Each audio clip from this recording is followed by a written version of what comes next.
Hello and welcome to episode 71, Every Word You Write. And Here my we are again.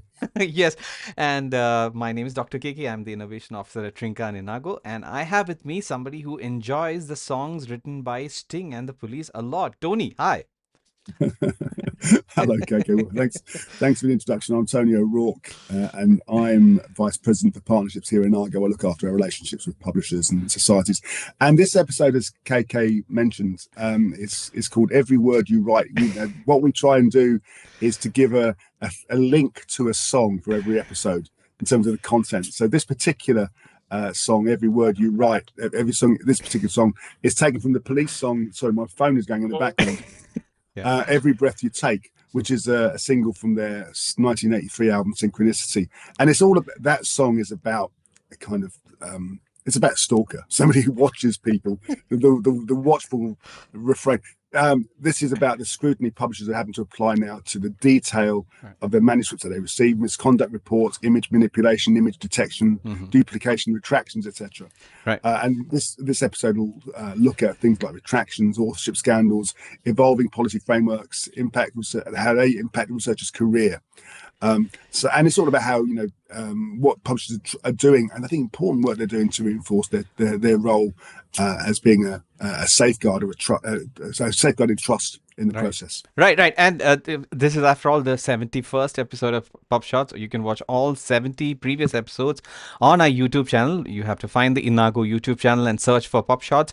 There is a Yep. dedicated playlist that I personally maintain, Tony. So you will find all the episodes, and please leave us comments. And if you like the content, especially the song-related banter that Tony and I have oftentimes in these in these episodes, please share, like, and share with people who enjoy music in the field of academic publishing, and Yeah. please share feedback, and we will do our best to get as in put into action whatever you tell us that we should do differently. So talking about I guess somebody who's stalking, somebody who is keeping an eye on things. We are talking about gatekeepers of trust in academic publishing. Tony, are you ready? Are you ready to Yeah, talk about it? please, just do it, do it, All do right, it. all right. Yeah. So this is a Scholarly Kitchen guest article titled "Guest Post: Gatekeepers of Trust, Reaffirming the Publisher's Role in Service of the Reader." In my opinion, the most important thing that we should be talking about in the context of research integrity. So let me read out my notes. Scholarly publishers are vital gatekeepers, ensuring quality and trust in academic work. Publishers should focus on serving the reader, not just everybody else, and not just the authors and the institutions. The integrity of published research is crucial for policymakers, educators, and the public. And recent trends show that publishers prioritizing profit over quality, which is harming trust. And AI tools can aid in maintaining editorial standards but should not replace human judgment. And gatekeeping involves curating, validating, and contextualizing research, not just distribution. And publishers must balance technological efficiency with human expertise to maintain trust of the reader, especially and the public. And trust in publishing is eroded by compromised peer reviews and predatory journals. An excellent read, in my opinion. I'm already a fan of this author. He seems to be from India. What are your thoughts, Tony? And you can explain in the context of the work that we do why we think it is very important for everybody, all the stakeholders in the context of publishing, to be Yes. responsible for this. You've said absolutely right. Yeah. It's all without trust and integrity, this industry wouldn't exist. Peer review exists because it's a trust process. It's a trust transfer, trust in the quality of that the article that has been written has been reviewed, has been written in an honest and open way, and that the reviewer is being honest and open and demonstrating integrity in the review report that they're writing, and that the publisher is doing it for the reasons of wanting to further the state of knowledge in that particular subject area. So it's everybody's responsibility, from the author, the publisher, the editor, the reviewer, the research manager at the university or the research organisation. It's all of their responsibility to ensure that there's complete honesty and integrity. It's crucial for the entire research communication process. Otherwise, it will fail. Right. Excellent. And this is why we And also. also, I've got to say, I don't agree. I don't agree that for-profit publishers are the ones that are putting profit over integrity. They're absolutely not. I don't believe so anyway. I don't believe a major publisher has to be able to demonstrate that they are rigorous and they are strict in their policies in order to reinforce the qualities of trust and integrity in their publications. Right. And you, as you've talked about in previous episodes, sort of investments that big publishers are making at the moment reinforce that. Right, right, Tony. If I was misleading when I read out my notes, I meant that for-profit publishers need to also focus a little bit more on research integrity. Is I think the theme of the article. Not that they are.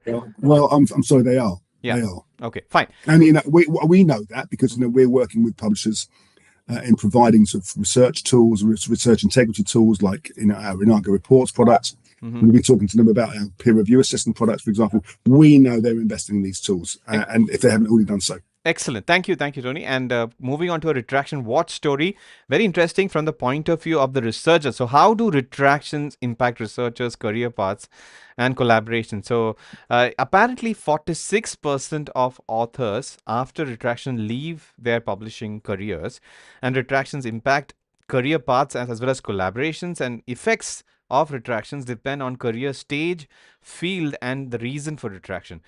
Retracted authors can still gain new impactful collaborators, and apparently, Tony, it is not surprising that early career researchers are more vulnerable to the consequences of retraction and retractions. Absolutely. Yeah. Having said all of that, this article concludes with a statement that retractions do not always mean the end. There are always new opportunities and always means to come back from a setback and re-establish yourself in the publishing field. So, Tony, your thoughts? I think one thing I don't want to correct you, KK, but I will. A researcher doesn't have a publishing career. A researcher has a research career. Right. Publishing their research is just one part of that career. Right. And I understand imagine you're an early career researcher and your first paper has been submitted and accepted, and that paper is then retracted shortly after it's published.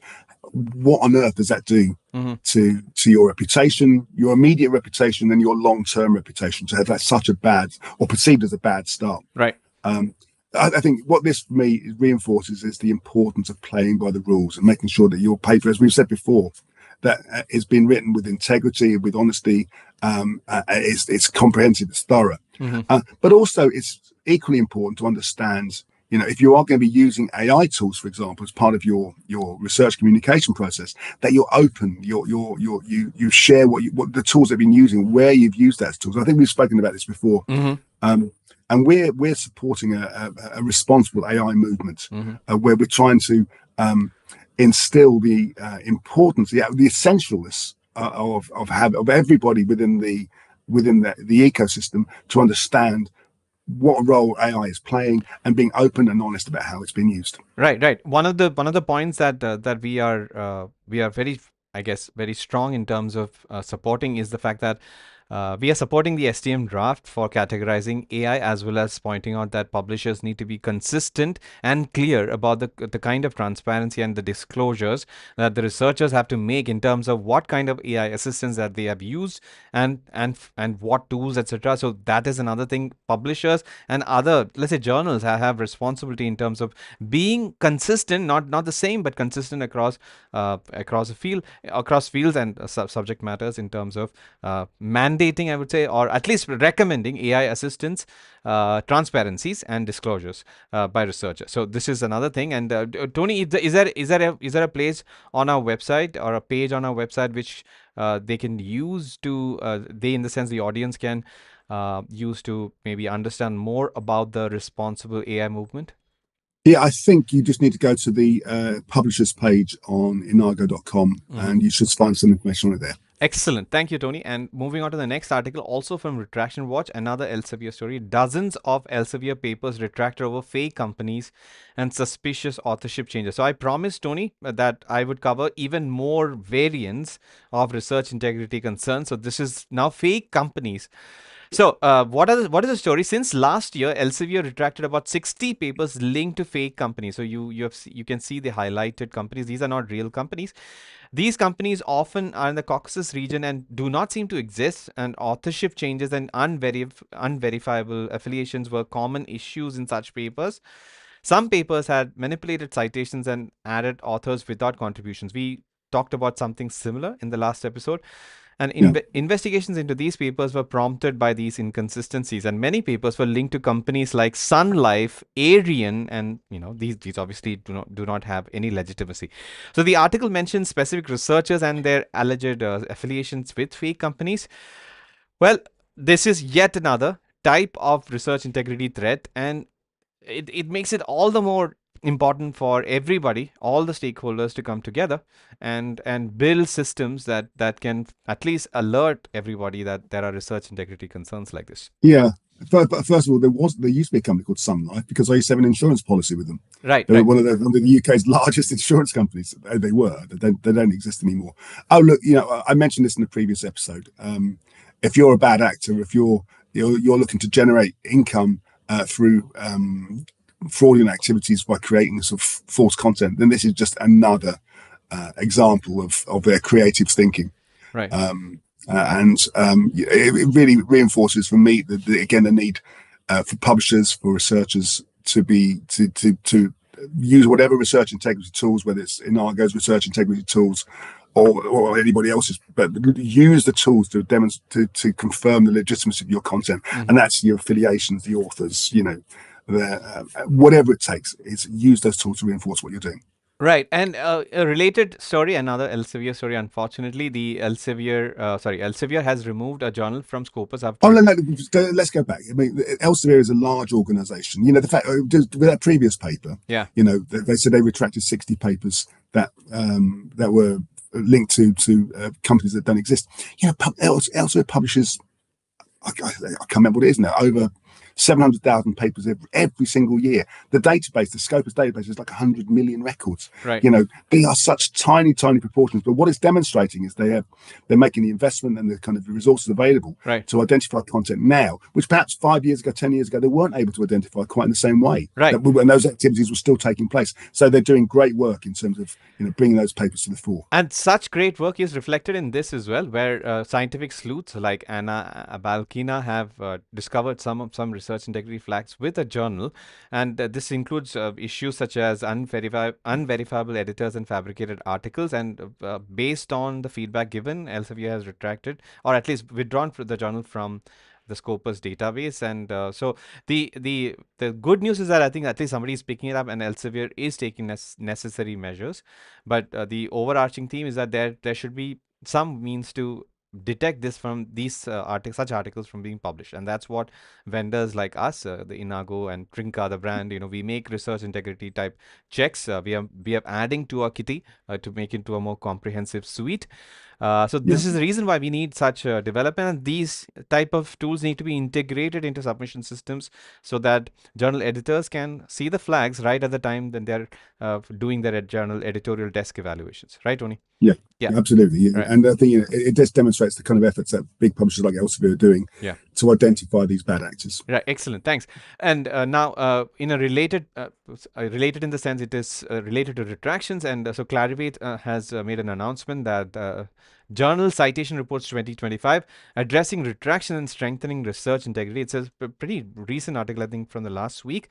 So Clarivate is doubling down on research integrity by tweaking JCR, and retracted articles, Tony, will no longer boost journals' impact factor, the number impact factor. So the numerator. Yeah, right. The numerator, yeah, I should probably add that. Retractions have been flagged in Web of Science since 2016, and retraction watch data has been integrated since 2022. And even though retracted content is only 0.04% of the index and accounted for approximately 0.4% of JIF citations in 2024, Clarivate acts preemptively, is acting preemptive, which is excellent work, I would say. And the one concern, I mean, I picked it up thanks to James Butcher and his newsletter, Journalogy. That's where I picked up this article from. I would like to read a couple of quotes as per Journalogy. So I forget I think the writer of this article, I think, told James that this change would not impact researchers' H index, another metric that measures citation behavior and productivity. In other words, when Clarivate calculates H index, it won't remove retracted papers or citations to those papers from the calculation, which is something that everybody should note. And this is, I'm reading verbatim from. Is Clarivate responsible for the H index? I didn't think it was responsible for the H index. But it will still calculate. I mean, the H index is, I think it's by Google Scholar, if I'm not Yeah, mistaken. but Clarivate doesn't manage the H index. I might be wrong, but I thought No, Clarivate's the impact, the journal impact factors. no. What I think this quote means is that H index is basically a way to I mean, there is a Yeah, I formula know, to but calculate. yeah, yeah, So that yeah. formula in the Web of Science index is not going to be affected by this new change for JIF. That's what. Right. Okay. Yeah. Yeah. Uh, I listen. You know what this demonstrates. I think we talked about this in the previous episode as well. Is that these sorts of metrics are these sorts of tools to understand the metrics regarding the ecosystem we are operating are essential mhm. to be able to sort of to decide how to manage your content, how to promote your content. Right. And it doesn't sound like a huge proportion, 0.4%, but it's still too much. Yeah. And they're doing all the right things that can only reinforce the value that these tools offer to the research community. So, Right. I hope it continues. I'd like to see more. Like, let's talk about another variant of research integrity manipulation or research integrity flag. So this is a story from Retraction Watch titled "Paper with Duplicated Images Retracted 4 months After Concerns Were Raised." So this is not anything different. I mean, we've covered many stories related to image manipulation. This is particularly related to image duplication, but the main slant of the story is that the entire cycle of when the flag was raised and when the paper was retracted lasted only 4 months, which is excellent. Again, this is excellent work by the publisher. I forget who the publisher was, but this is a journal that we are talking about. So I think it is Wiley. Yeah, Wiley is the publisher. It was Wiley. I don't think Wiley was the publisher of the journal. Right, right. Anyway, the point of the article is that in terms of the turnaround time, such measures have to be taken. So it's faster. Everything is faster, which is very Yeah. good work. But Oh, again, that's really well. Yeah, yeah. right, right. The another research integrity manipulations, research integrity violations can come in various shades, and image manipulation is an increasing concern, and this is very relevant in the context of life sciences and medical publications. Right, Tony? You would agree Yeah. that we are getting a lot of I inquiries. Yeah. I do. We do. One of the things that we do, for example, is that we work with publishers to provide an extra layer Mm-hmm. in their image manipulation detection sort of services. So they'll buy access to one of the industry standard tools like Proofig or Image Twin or whatever, Mm-hmm. and our specialists will then verify what those tools may flag. So a human will go in and will confirm that something's been detected or not. Because a lot of publishers will have that service available in-house, but many of those small to medium-sized publishers won't, particularly things like societies. So it's just a role that we help to support them in determining whether an image has been manipulated or not. Right. Moving on to the next story, which is probably the most disappointing story in the context of this episode. ICMG, the one of the most reputable research integrity stakeholders, has announced that it has seized the list of journals claiming to follow its recommendations. So what I understand from this is that ICMG maintained a list of journals which complied with its guidelines in terms of authorship, for example, and that list has been difficult for it to maintain because of various reasons, including the fact that many journals are becoming different licensing. They're using different licensing and open access and everything, and because of which they have stopped maintaining the list, which is a concern in my opinion. And the one other reason that has been quoted is the rise of predatory publishing practices as well. So the updated annotated PDF of the ICMG recommendations is available for anybody. So it's not going to maintain, as an ICMG is not going to maintain this, but that, Tony, creates a room for somebody else to do it, which is what I think you think that it's Yeah, going to happen. Yeah. I think in a sense it's already happening. It's just a shame that they've decided to cease maintaining that list, Mm. because I think for a committee like the ICMJ, which is the International Committee of Medical Journal Editors, that sort of list provides some kind of a legitimacy. It says, okay, not only do we understand the market, we're going to demonstrate which of our members, who in the industry is actually following the rules. Mm. If that list is no longer maintained, Right. how do they demonstrate their value? I mean, I'm sure there are lots of other things they'll be doing. So I suspect there will be others. I mean, there already are others. There are things like blacklisted journals or retracted papers that you can find. Mm-hmm. There will be other sources coming up. Mm-hmm. But again, it demonstrates for me the need for people to understand, particularly when things like author mills or bad use of AI Mm-hmm. is being used. For the importance for everyone within the ecosystem to understand the Right. role that they should be playing. We talked about the responsible AI movement in the previous episode, and Yeah. this is just another example of the importance of that.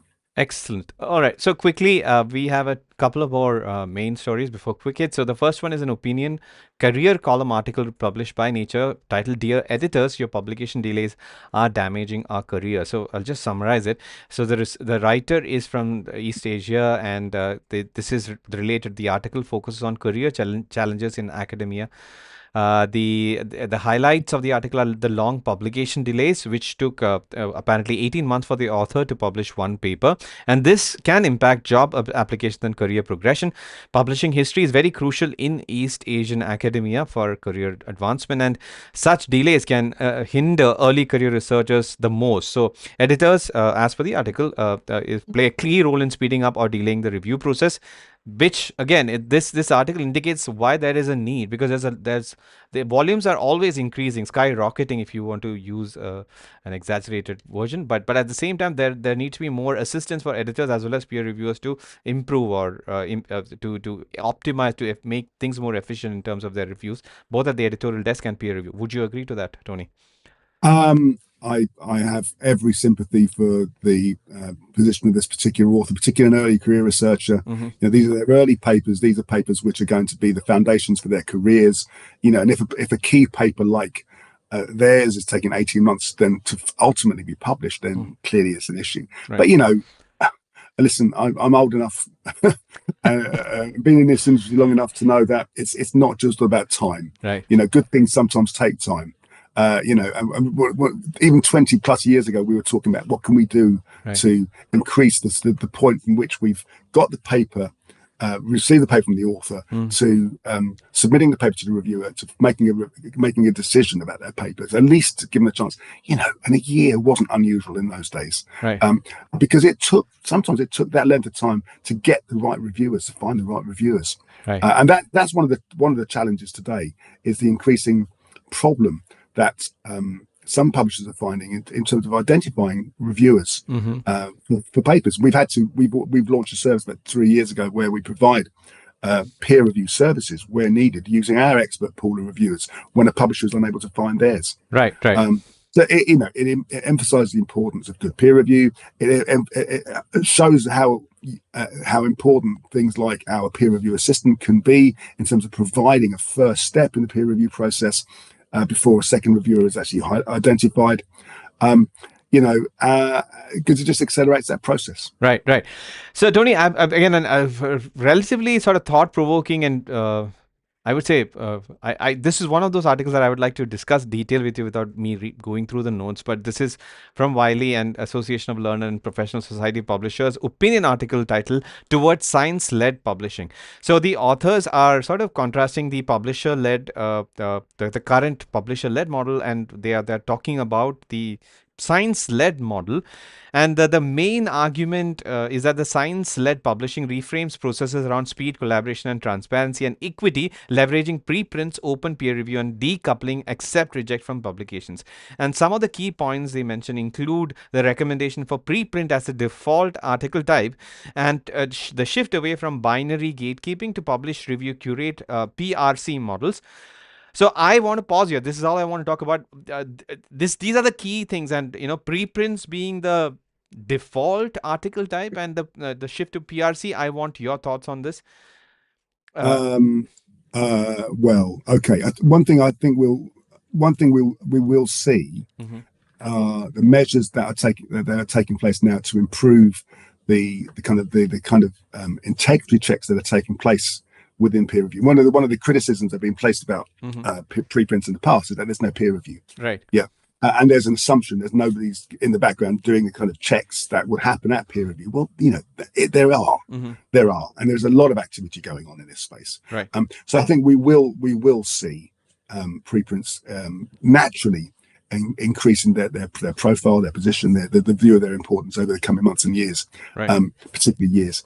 But what has to fundamentally change is kind of what it is the the author is citing. You know, what is the version of record for that paper? Is it the preprint? Is it the published article? Is it maybe a later version of the article that's posted on an institutional repository? Right. It should be the version of record, regardless of where that version of record appears. That should be the thing that's cited. Excellent. Thanks. And again, I don't know what the kind of the thought behind this.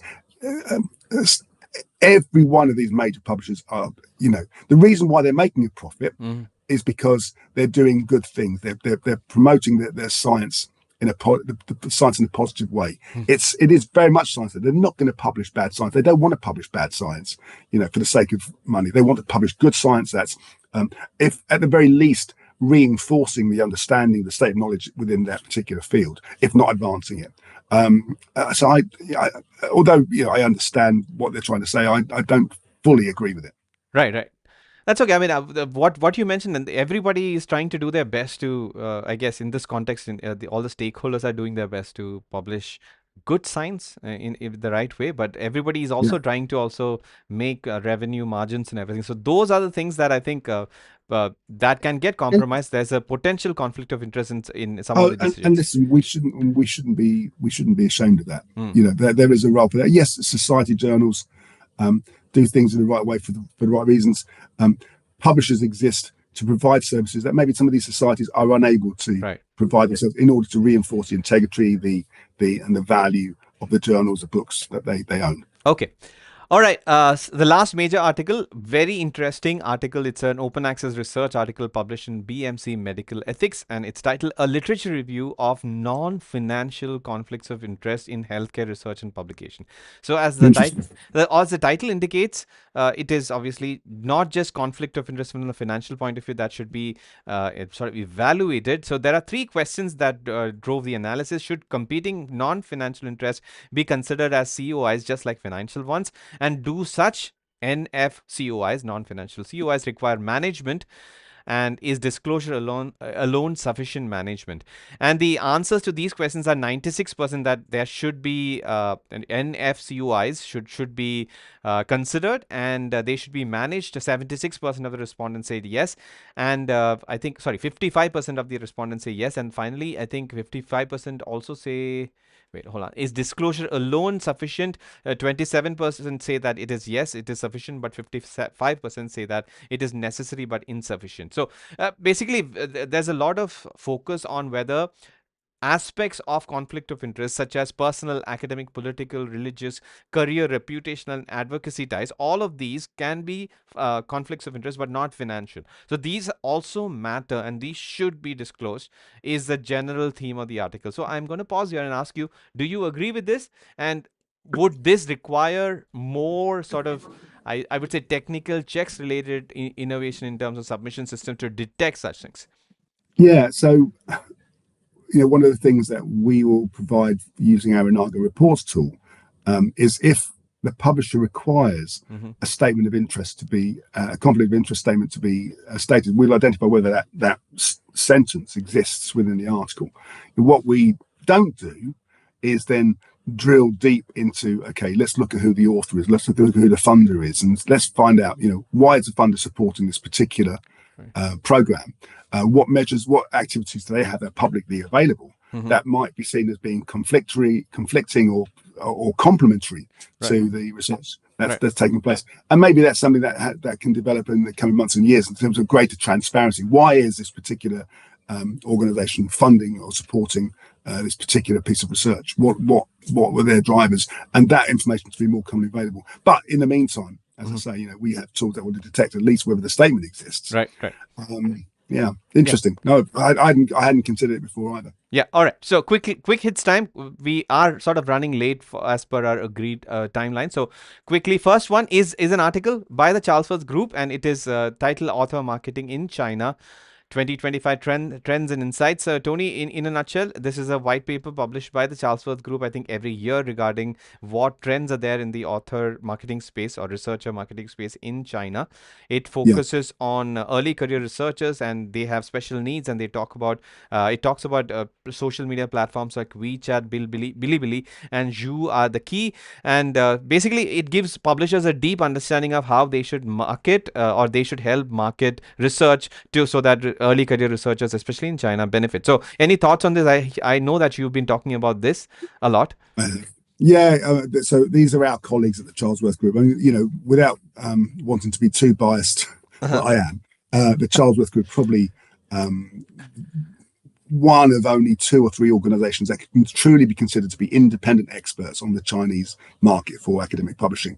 And if a report like this has been produced in terms of what is best practice, what are the trends, what is the future of author marketing, for example, in China, then anyone who's interested in reaching out to authors in China should read that report, because it will certainly give them some insights and some thoughts and ideas about how they might be changing or adapting their programs moving forward. Right, and you can access this by going to www.charlesworth-group.com, resources and author marketing in China, and you'll find or go to the Charlesworth LinkedIn page. They did a post about this, I think, yesterday. Right. Okay, and quickly, the next one, eLife among the winners of inaugural Crossref Metadata Excellence Awards. And so eLife are being recognized for high quality metadata in published research.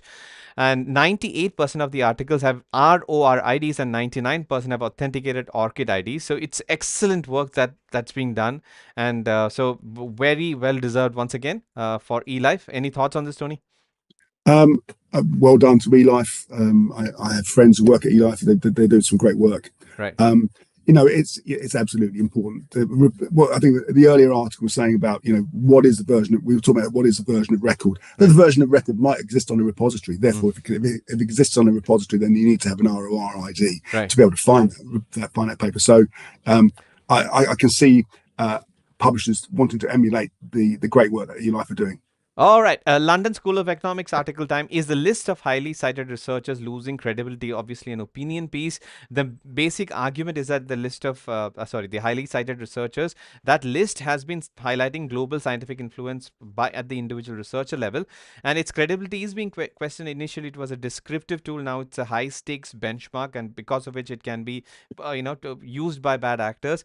So the key changes include the methodological updates in 2012 by the makers maintainers of the list, and the qualitative checks addition from 2021. So this list has become targeted because of citation manipulation rings and everything. So that is a concern that is being raised, and it's a valid concern, and another indicator as to why the publish or perish, as well as all the other research integrity bad actors, the concerns, the increasing concerns. Any other thoughts on this, Tony? No, not particularly, but I think it reinforces for me what we talked about earlier with Clarivate, for example, how important it is for these metrics to keep up to date and to adapt to changing patterns and trends in the market. Right. In the interest of... if you're unsure about some of the references that appear in your article, then we have things like the reference quality checker that will help you to identify anything that might have been considered to be manipulated or retracted, or simply out of date. Search for Trinka.ai and find reference quality checker within the app website. It's will be very easy for you. And quickly, the last quick hit, IOP Publishing enhances author recognition with the introduction of credit. It is straightforward and obvious. So what does credit do? It helps recognize the diversity of author roles, and it becomes very clear to identify who contributed in what way. Authors can choose from 14 roles like conceptualization and writing, and this initiative, Tony, improves research recognition and trust, and that's the whole point of this episode. Any other thoughts on this? No, as a former employee of IOP Publishing, I know how much that organisation loves taxonomies, so it's no great surprise to me that they support this. And I think we talked about in the earlier episode the greater need for transparency in terms of the role of the use of AI, for example. And I think this is an extension of that in terms of the role of the author. You've got some papers where there are particularly some of these very large multi-institutional kind of collaborations where there might be 100, 200, 300 authors listed. And, I've seen these papers for example, in some of the areas like astroparticle physics. Right. So to understand the role of each of those authors or each of those groups in terms of how that research is put together. I think it just only adds to the transparency and honesty of the paper. Yeah. And I think what we'll find is that tools like our research integrity checks will only develop and enhance to be able to identify those different roles. Right. And also it aligns perfectly with the responsible AI movement, because after all, AI assistants, being the disclosure of AI assistants and being clear about who used what in what sense, is also in line with the credit taxonomy. So excellent Couldn't agree more. initiative. Yeah, excellent initiative, or excellent development in the context of research negatives. And that brings us to a rather long episode of PubShorts, episode 71. Every word you write, I know that Tony, you're running late for something, so I will not ask you to plug this. So we will see everybody in the next episode. And until then, this is Dr. KK signing off. Bye, Tony. We will see everybody in the next one. Bye See bye. you in the next one, everyone. Bye bye.